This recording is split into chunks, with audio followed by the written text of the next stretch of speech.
once again, my name is Winnie Kamau, CEO, International Renaissance Center, and author and a leadership development coach. Recently, I was ranked number 9 out of 600 nominees in the World CEO rankings. And I think that is one of the things that really showed me that what you do in the world sometimes impact people without your knowledge.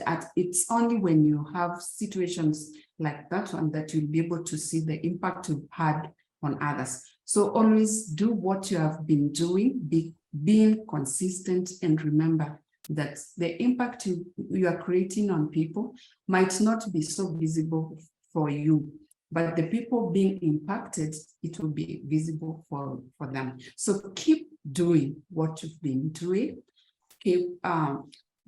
Keep focusing on growing to the next level. Remember that there's somebody always who is watching you, who you are impacting, even if they are not saying anything. A time will come and they will say. So I'm glad to host the 8th Women in Leadership Virtual Mastermind. And I said, when we speak of a mastermind, we speak of a community that comes together to learn together, to grow together. And today we have 4 speakers from the 100 inspiring women that we featured in March during the month of Women History. And for me, it's been a really inspiring journey. Amazed by the stories that we hear every time that we have and host the speakers. Today is another session. We're going to have various leaders from various sectors. All the speakers today, they are based in Kenya. Their stories are all different. But from them, we can learn so much and we can be able to grow ourselves. So our first speaker is Ruth Kamau. And Ruth has a very interesting story. I'm so excited to host her because I think she carries a heart of so many things that she has been doing. And I can tell you what we learn today might change your career in one way or the other. I don't know the details. She will give us the details. But before she speaks, I want to just say something small about Ruth. Because Ruth is, I think, an inspiration to some of the people that she might not even be aware of. And I'm sure she feels frustrated sometimes. That could be you, but don't worry. Because you know what? What you do every single day, what inspires those people who look up on you is you keep going on and going and going. Even when you think, does it matter? It does matter to somebody. So our first speaker is Ruth, and Ruth is a professional secretary, a tutor, mentor, a landlady, an investor, and a trained integrity assurance officer, IAO. She has been the church or parish treasurer for close to 9 years, which under a full paid trip pilgrimage to 5 European countries, Italy, France, Spain, Portugal in 2016. Under her leadership, she started a secretariat center within the university and participated as a part-time tutor. She has mentored and nurtured very many professional secretaries who are now working across the country, that is Kenya. She has been a professional secretary for the last 32 years, working at Egerton University. Currently, she's the executive secretary to the principal Nakuru town campus. In 2011, she won the award of the best worker. She is a member of Kenya National Secretaries Association, KENASA, Egerton University Secretarial Club since its inception in 1999. She was the club chair lady for 8 years, and during her leadership, she spearheaded the registration of the club members to KENASA. She's a holder of Higher National Diploma in Secretarial Management, KNEC, and Higher Diploma in Secretarial Management, Pittman. She wanted to really advance academically, professionally, by doing a degree in Bachelor of Business Management. But after lacking quorum, which I think, I don't know, I'm not sure whether it's the quorum. Yes. I think Okay, she'll tell us. She decided to venture in business. She has headed several groups and is a member of various groups, including WEMA Ladies, Blessed Family, Egerton University Investment Group, Tech Chic, Self-Help Group, Nyumba Welfare. She is a secretary who does not believe in just sitting behind, i.e., computer performing secretarial duties only. She has used her skills to uplift her fellow secretaries and other women and men in the community and the church. Through her leadership, many families of fellow colleagues point a finger at her, the investor. She is an icon to many. Ruth, that is mouthful. You have been too many things. And I think it's good when you meet people like you, who has been a tutor, a mentor, a landlady, an investor, a trained integrity officer. The first question that comes to mind, who is Ruth? Even though we have concluded in that brief by saying people point at you as an investor. But from the horse's mouth, who is Ruth? Thank you, Winnie. Thank you very much. I've really waited for this. My name, as she has said, is Ruth Kamau. I am a wife, a Christian, a mother of 4, a grandmother, an executive secretary, an investor, as you have said, a member of Kenasa, a member of those clubs, the secretarial club at Egerton University, and a woman in leadership. That is me. Yes. That's very interesting. And you know what? The way you introduce yourself just reminds me how, as a woman, you always want to go back to your humble you, because you are not sitting comfortably with who you actually are around the people, because the titles there, they're too many. You're a tutor, you're a mentor, you're a landlady, you're an investor, and it's like, no, that can't be me. That's you. That's you. Celebrate. That's you. That's it that makes you 32 years that everyone is saying, I want to speak to Ruth. It is that they're looking for. I know you can't see yourself that way, but gladly, we can see you from those lenses. And that time was really well used time. And that is why you sit here today and speak of yourself as a tutor, a mentor, landlady, an investor, and a trained integrity assurance officer. How does it feel to have all these titles on your shoulders? Is it on your head, carrying them around? And on one side, some people are calling you an investor, an investor. Too many titles. Does it weigh you down in any way? Not really, because they all don't come at one time. They gradually come. They gradually come. They don't come at one. They gradually come. You see, like I was once a small girl, and I became a mother, and then I became a grandmother, and then I am a worker. You see, so they come one after the other. They don't all come together. And somehow, as you're saying them now, I'm feeling like there are too many you're saying.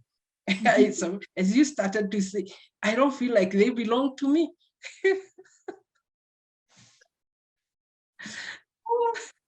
It is so interesting, because finally, like, it hits you like, it is all me. Can it be really true? And I think I like one of the things that you've observed, that they come gradually. They didn't all come at the same time. You know, most of us just give up. When you start something, they just give up. You stop. they come gradually.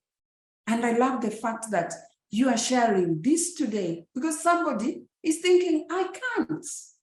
And now they can see and hear from you, not from me, from you. And maybe my next question is, which one came first? The one that came first is the professional secretary, because it is from my work that I was able to acquire the rest. So I started by having a job. And from this, I was able to save, I was able to partner, I was able now to do some construction and become a landlord. I was able to gather a few here and become an investor. I was able to, someone was able to see some teaching techniques in me, and I was given the tutoring job. So first and foremost is my professional, that is the secretary. That was the number one. Then from there, the others came one by one. Yeah. Yes. So in summary, like, you have to start somewhere. Yes. You have to start somewhere. You have to have a beginning. Because it is that beginning that leads to all the others. And in some cases, what I'm hearing from you is that people will see those abilities, that those other extra abilities that you have. So like in there, somebody saw that you can teach, and then they invited you to teach. Unless you are somewhere, people won't see. And you see, that's the problem. Like sometimes we are not ready to actually step out there and start. We are waiting for the right moment. And there's no right moment. Or is there any right moment when you started on any of these things? Was there a moment to say, this is it? No. There isn't a right moment. Actually, if I can remember, when I was in class, now I was doing my course, my fellow students would tell me, I don't like wasting time. So when we are in class and the teacher is not coming in, I would tell my fellow students, let me dictate to you. And they would wait, and I would dictate nicely and slowly. And they started saying, no, you're in the wrong career. You should be teaching. And I would complain, no, I'm giving you too much, and I'm not taking any dictations from you, because they are saying, no, we cannot dictate. Like, you're doing it so nicely, so professionally. You're giving out the sounds of the words very nicely. And therefore, from one of them, they told the manager, there is a lady in a certain office who can be able to teach. And since we are seeing there are many girls around in our neighborhood, and many of the secretaries had not upgraded, they didn't have all the subjects that are required for a secretary, a center could be started.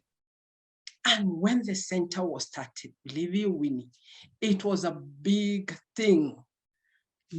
And there I was given one subject after the other, one subject after the other, and I was put in charge. So I was doubling.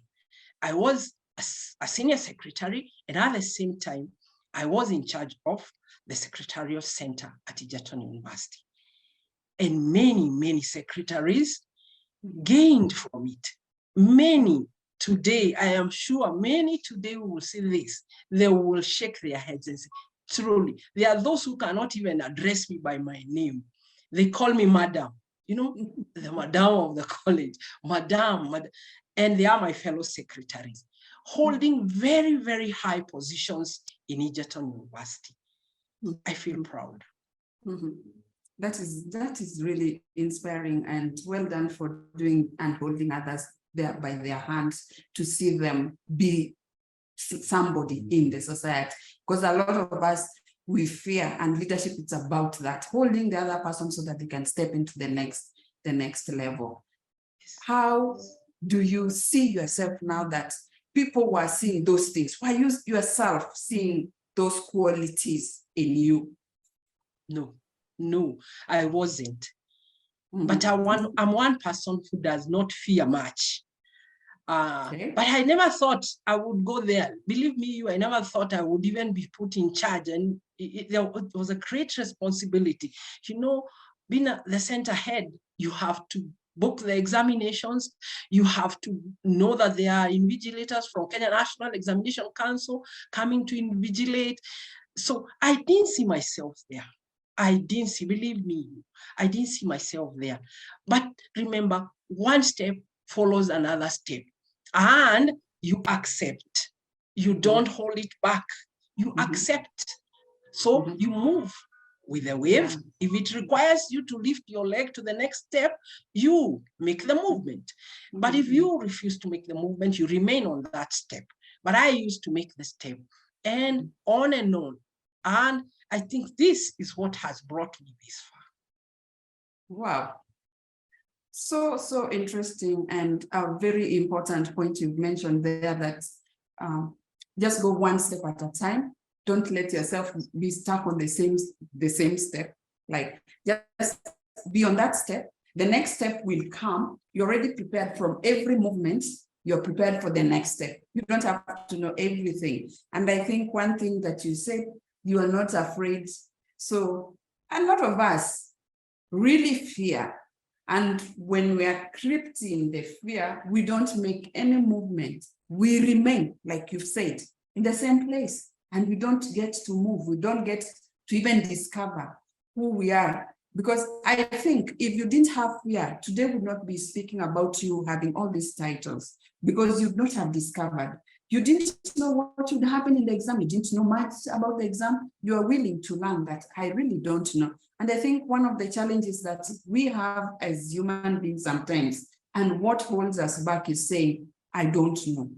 And I think one of the lessons I've learned some in life is to make sure that if I don't know, I don't know. I accept I don't know, and I really need help. And whenever you say you don't know, and you say to somebody you don't know, they can step forward and help you to move to the next level. And I think that is what was happening as you set up the institution. You had no idea. You didn't know what would happen when they sit the exams. And that's why you see the growth you've had. It is not because you knew everything. The growth has come from the things that you were doing. And that is why it led one step to the next, to the next. And you have clearly mentioned or observed is that people can't even call you by your name because they feel where you got them from to make them be who they are. It's really a big role. You might not see it, but from their own perspective, it is a huge step. And that is what really is about transformation.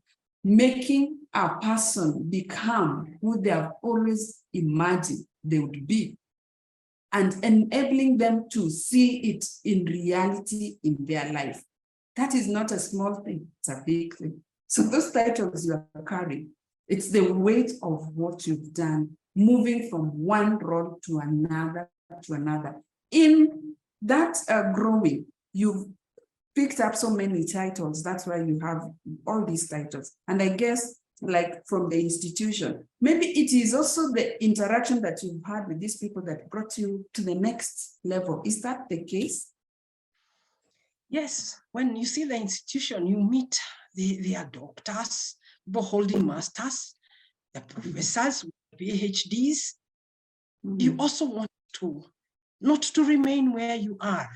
So they were, as much as maybe I was not an academician, but they were a role model to me. I wanted also to, as much as I'm rubbing shoulders with professors, I also want to that I am someone. I can help someone to go from point A to point B, especially when I was at the center. And even when I was a secretary, I really liked to help any other secretary, not to say, I don't know how you do these things. I don't know. I am that person who will do it slowly and hold the hand of the other so that we are at par and we move together. So rubbing shoulders with these holders of degrees, many degrees, also made me feel like I should not remain there. I should not hide behind the typewriter. I need to do something else. Maybe not becoming really a lecturer, but I can do something else to be able to be somebody else. And that's why, as you call me the investor, at one point, I brought several secretaries, many secretaries. Actually, we came together and we argued. Every month, we are always buying a dress. Every month, we are buying a suit. You know, secretaries are known and they are known for smartness. So you want to buy a dress every other time. Then we said, what if we go a month and we give the 2,000 worth of a suit towards a group, and we see if we could save, because we will not live on our jobs forever. A time will come, we will leave this type of computers and move on to something else. And yes, many came in and they saw the idea we had. And we started that group, that strong group that we still hold to today. That makes many. That's how you turned into being an investor. Is that so, or that is what led to you being a landlady? That is what led me to the landlady issue. Was the idea of my husband. Thanks to him, we had started the issue of building some residential houses for rent. But then he was stuck, and here I am. I want to do a degree in BBOM, Bachelor in Business and Office Management. But in Nakuru, most of the town campuses did not have quorum. For a whole year, I kept re-registering, and they tell me, go to the government offices. Those people you went to college with when you had the higher national diploma, tell them to join. But then many don't want to join. They feel like, we've had enough. So you see, every time we are 2, we are 3, and the quorum is not yet for 15 members. My husband told me, now bring that money and let me boost, and we complete the housing. And I said, all right, I think what I have, I can be able to raise, to go up the ladder of the secretarial profession, even without the degree. And I gave my money for the building. And by the end of the year, we were landlord and landlady. Wow. That's how. I forego one, I forego one for another one.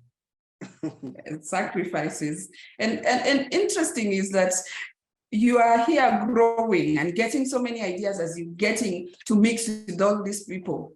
And one of the things that people actually fear most is interaction, and interaction with people gives you the opportunity to learn other things outside yourself, because other people have got different ideas about different things. So networking is very important because of that, because then it gives you a way for you to learn and to grow yourself in different ways.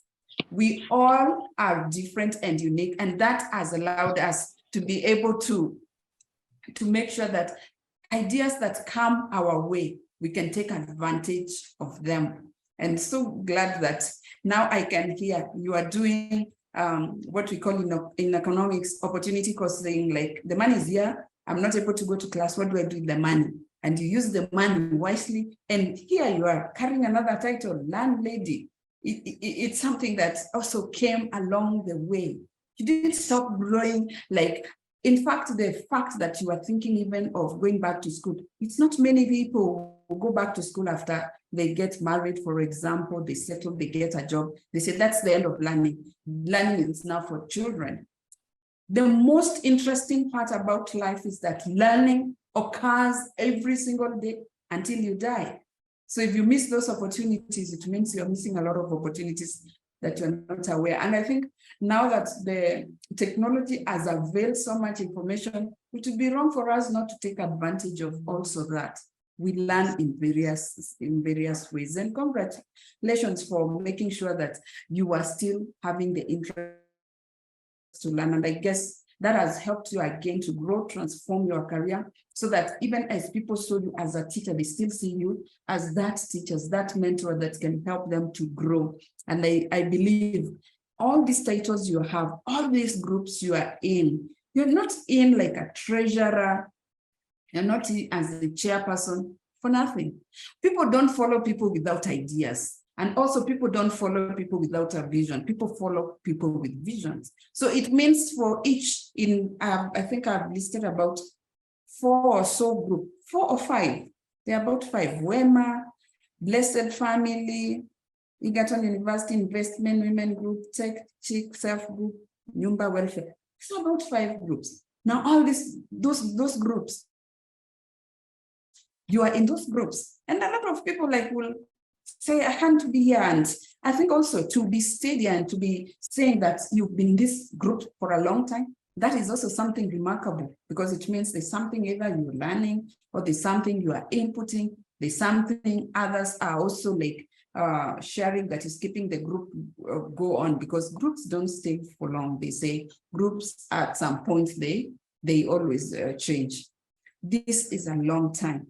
And you talk about also after setting up the center, you won an award. You won the Best Worker Award at Egerton. Tell us about that award, what it was all about, 2011. When I got a job at Egerton University, by the way, when I was taking my career as a secretary, I did not see it like working in Kenya. Wow. Actually, I even did not want to sit my examinations with the national body. I started doing with the Pitman, the international body, because I longed to work in that. Now, but when I was called for interview at Egerton,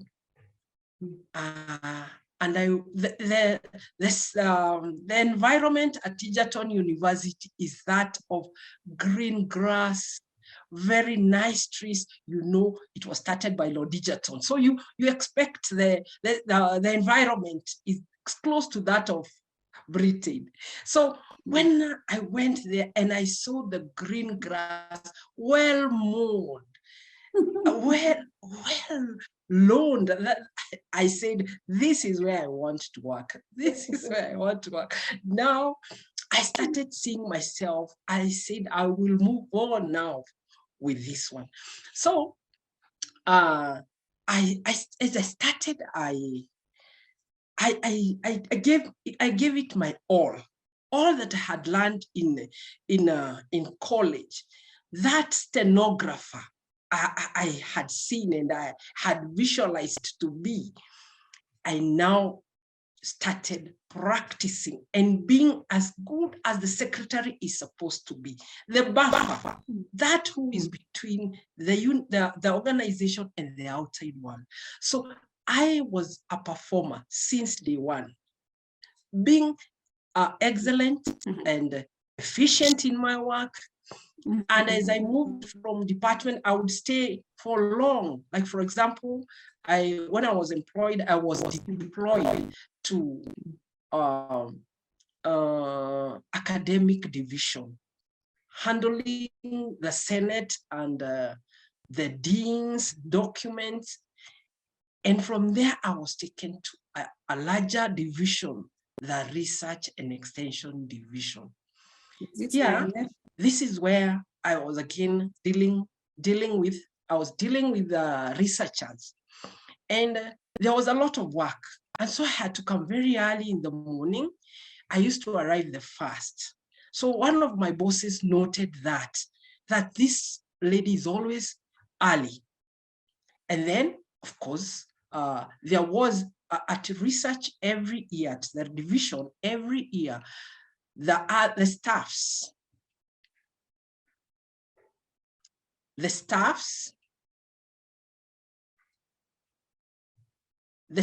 were told to name the best worker, and each person named the worker secretly. And at the end of the year, when it was the research and extension division checked on who had been chosen by the other staff, I got the award. I mean, it stands on my table best worker, and I always feel nice. It is through my hard work, timekeeping, and efficiency that won me the award. Okay, I missed some. I was kicked out of the meeting again. Yes. Yeah, so I can see everybody else is back. I'm the one who was thrown out and thrown back in. So yeah, we missed that interesting part. Maybe you will tell us again about the award. That's where we were. You was talking about the award. Just repeat it, because I am not sure if it was recorded. For purposes of that, let's just have it. I don't know, Zoom today is misbehaving. So you are telling us about the award. Just go ahead.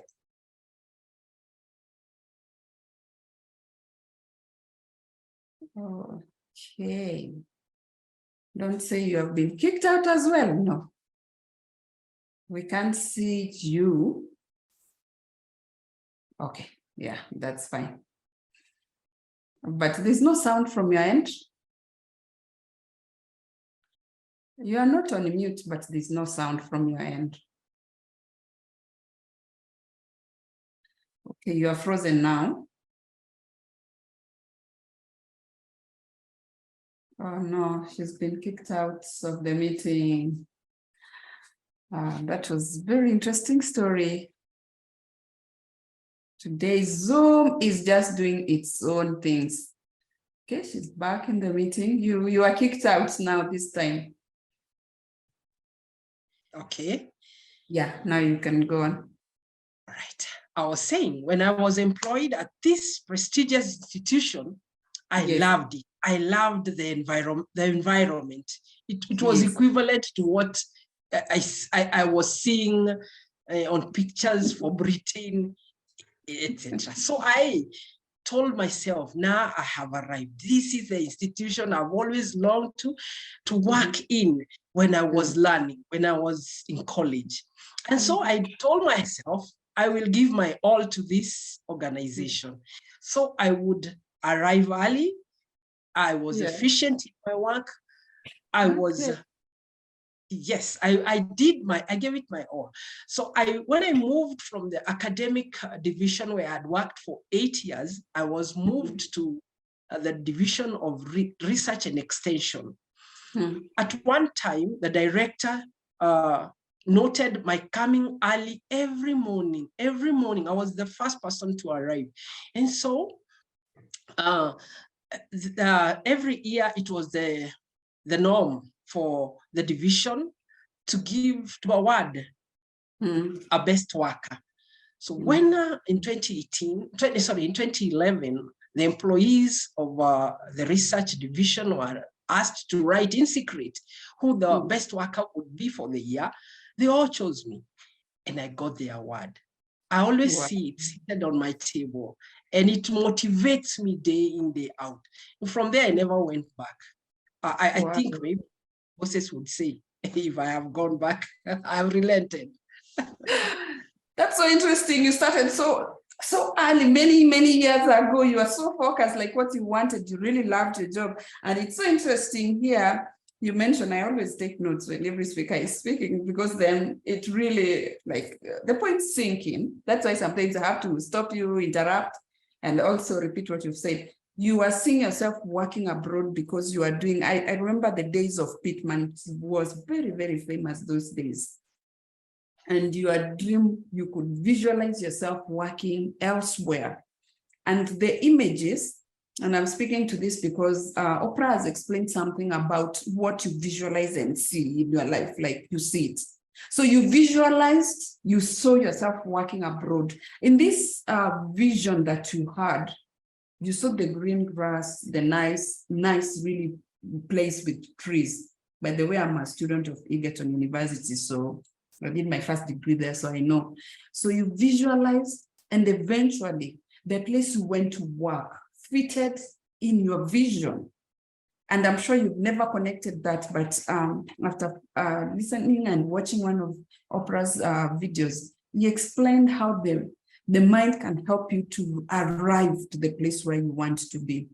You visualized, you saw it, and eventually you were working there. And when you got there, because it fitted, it was in alignment with your vision, you loved it. I'm not surprised when you got the award, because you really felt, this is where I wanted to be. And I am there. I have already seen, like, your inner being accepted and acknowledged that you are present to the place that you visualized. And so that's so interesting. And to note that that's been over 32 years in the same place. You really loved what you do. You really loved where you are placed. And it's amazing that because of that love, your career has impacted on so many people who you work with and you mentor, and who you even teach, and the people around you, to the extent that you become an investor and a group member, leader, and treasurer. That is so much. And from a personal point, how do you internalize all this? Like, how do you accept? I'm a tutor, I'm a mentor, I'm a landlady, I'm an investor, trained integrity assurance officer, and yeah, I'm a treasurer, to the extent that people pay for you for a trip to visit 5 European countries. That's amazing. That's amazing. Isn't that too much for you? Do you realize all that? Or don't you realize that you've been too many things, you've done so many things, you've had impact very wide, and to people that maybe haven't even told you their impact of what you've done to their lives?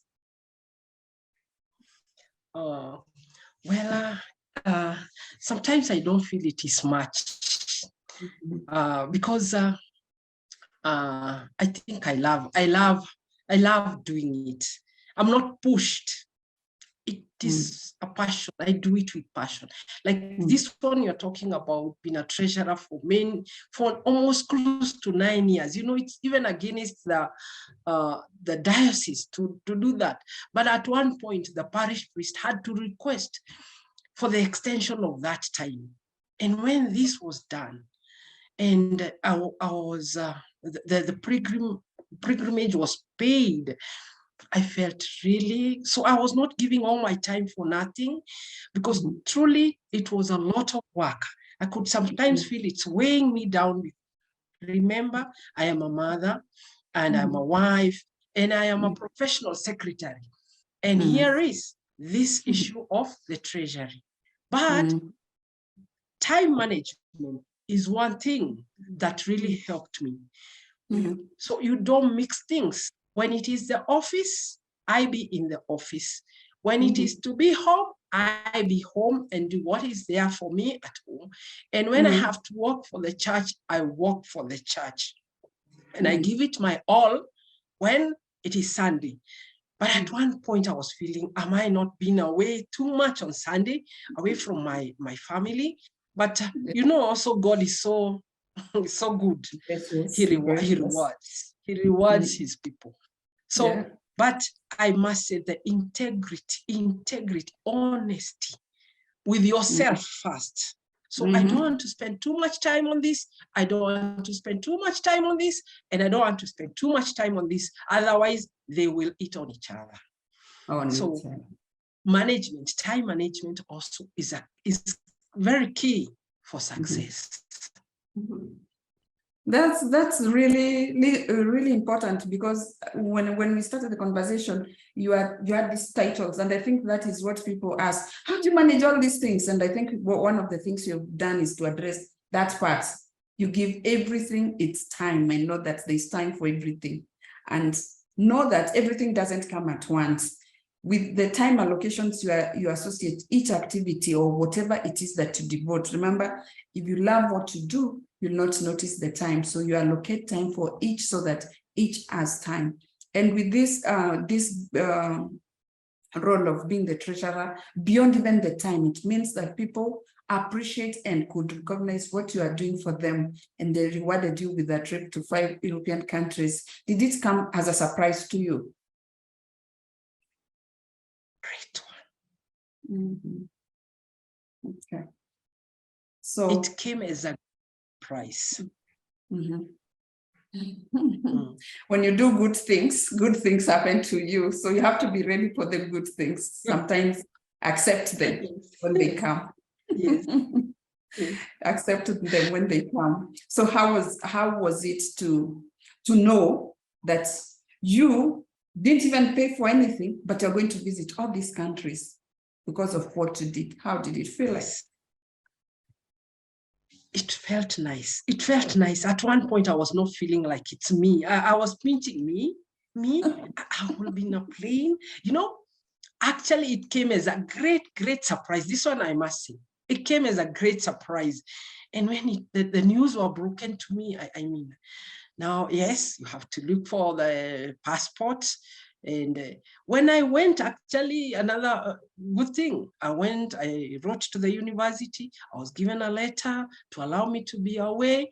And then we had to go for the visa. Believe me, when I present my documentations, there are no query.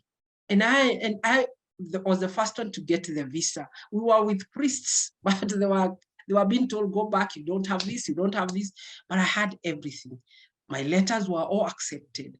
So really, I was seeing it as a kickback from God. Good things happen to good people. And when God opens that door, it's so hard Nobody can to close. see. Yeah, Yes. Nobody can Yes. close. You are just putting it right that you're not even prepared for it. What you did prepared the road for you. So it was so easy. Exactly. You went to places you had never been. You were asking for visas for places you never have even planned or imagined you'd travel, and the door was open. It's really, really remarkable and interesting as well as inspiring. Like, don't close your door because this opportunity is just a volunteer thing. You never know which door it is holding. They say in life there are many connecting dots, and one dot could lead to the next, So you don't know which dot is the one that you need to touch for you to be able to move to the next level. That is really, really important for us. Like, pay attention. What you are doing, do it from your heart. When you do it from your heart, you can never tell what will happen next. Wow, that's really, really inspiring. So much to learn from you that we might take the whole afternoon just on Ruth, like, we want to learn in God, and like, what? I'm sure we're just saying, what? And by the way, I forgot to even mention, you can be posting your comments there in the chat. Don't be inspired and just keep quiet and be shocked. Ask that question. She's here. You can ask her questions. You can comment, you know where the chat is at below the screen. You can post a message there. I think I've already put the chat box so that everyone can chat. And you can tell Ruth whatever you want to tell her. For me, I'm so inspired, challenged at the same time. Like, every one of us has a story that is different. Every one of us can tell us and teach us something that we don't know. You see, from Ruth, we can see that we need time management. Each role comes with time. Just step on one step, then you move to the next, then you move to the next. So while you are busy sending comments, and I'm waiting for you, let me just see. Send one message so that you might say, where is the chat? There, so that you can be able to start sending messages there. Ruth, I would like to ask you to tell us, what would you tell your younger self? I would tell my younger self, one, Yes. that, you know, it's believed that the secretarial profession is going to be extinct. They should cancel that with red. It's not going to be extinct. You know, as I initially said, that a secretary is is a buffer between the organization and the outside world. It's like when you're building a house and a stone lies on another and joined by cement, wet cement, isn't it? Yeah. If you remove one stone, that building will collapse. So similarly, the secretary, if the profession of a secretary or the role of a secretary is removed, an organization can easily collapse. So it's a very key, position. So I would tell my younger me that even if I was to go back, those many years back, I would still take the secretarial profession and I would still do it with the passion I am doing it today.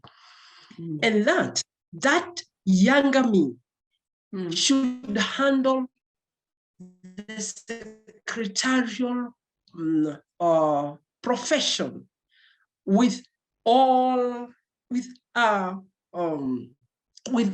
it takes.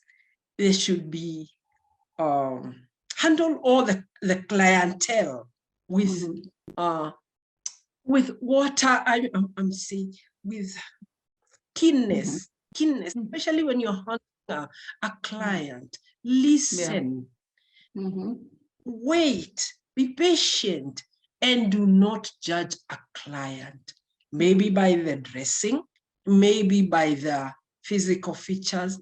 Listen and discern correctly. Do not be the person who is buffing the organization to get the clientele. And you know, the clients, you do not know why they're coming to your organization. So a secretary should never block a client after discerning, after listening and getting to know. Let the client meet the boss. And the younger me, I would still tell the younger me to practice self-respect. Normally, secretaries are hit left, right, and center, that they befriend bosses. That no, it is because they do the things the right way. You know, you are the closest person to the boss. But secretaries should retain their respect and hold their heads high when they do their work correctly. Confidentiality to my young self is key. That in confidential of information, confidentiality of information, confidentiality of the documents that you're handling should be key, should be paramount. And most of all, we should be people. That younger me should be a person of integrity. Because if you are honest with your organization and yourself and the people around you, you will go far. So true. You've given us so many tips. We have not been listening. I've written until I've written and written.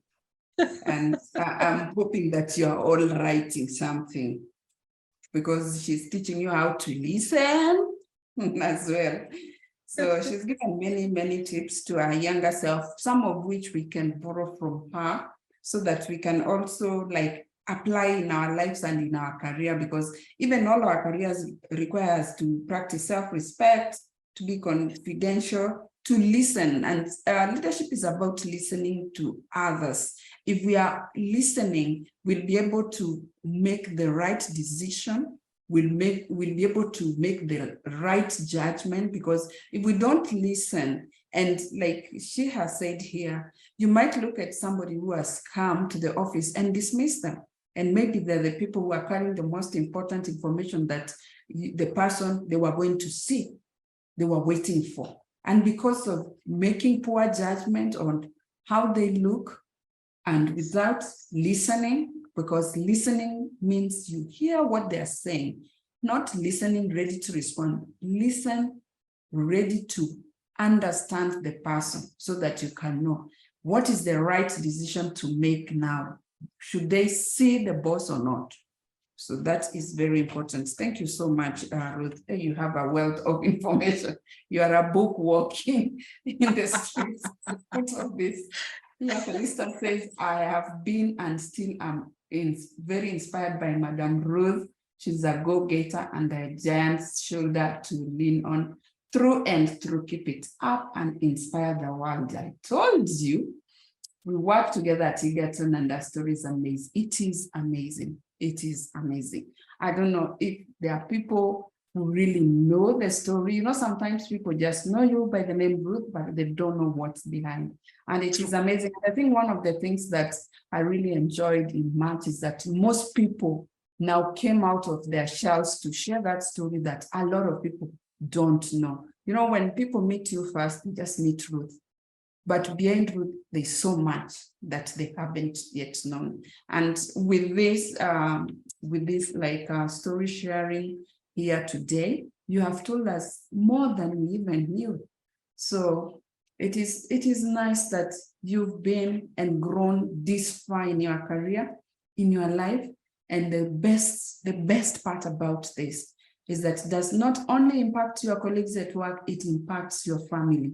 The same people have seen you go through this journey can actually look back and see and celebrate with you and say, yes, we have seen her go through here. We've seen her even not knowing what to do here. And now she knows, and now she can share with us. The thing about being like the one who goes ahead of the others is that now the people who are your followers, your fans, can come to you and ask. That is what mentorship is about. It means that you've gone to a place where others haven't gone, and they can come to you and ask you, how do you go here? And for you to be a mentor to somebody, you must have gone through the journey so that you can share with them, because you can't lead on a path that you yourself you haven't been through. It helps a lot when you've been through that journey. And that's why it's very easy to say that, to pinch yourself and ask, is it me? It is you. It's happened. It's just that we need to record those moments in our lives, those moments, and say, true, I've really been really blessed to be this and this and this. And that moment, when you reflect back, you know that your life has really done something worthwhile and that you leave a legacy for others to live on. Thank you so much for sharing your story. I'm sure we have been so inspired. Please, if you have not left a message for Ruth, leave a message for Ruth, and also appreciate she's gotten the courage to be here today to speak. And you know, to speak on camera is not the easiest thing. Some of us have also learned that. So please appreciate Ruth for being here today, for sharing her story, and for maybe challenging you. If she didn't inspire you, she challenged you to stop getting scared. She talked about being scared, starting somewhere, having no fear, going even when you don't know what you'll find ahead, having that dream. How many of us have that dream and vision of where we want to work or go to work? How many of us are passionate about what we do? Yeah, so there's so much to learn from Ruth, and I'm so appreciative of all of you for being here to listen to her story. I know some people will say that, oh, I missed. What did you miss? This moment is special, and it's special to Ruth because then she's telling us her story. Her story is what has made her to be who she is, and it is what we are celebrating today. Thank you so much, Ruth, for the time, and thank you for sharing your story. Thank you for having the courage to be here today. And we still say congratulations for all the wins that you've had in your life. Those are not small wins, they're big wins. And even if you didn't see them as big wins, they are things that transform one's life to appreciate their presence and what impact they've had to other people. So congratulations on that.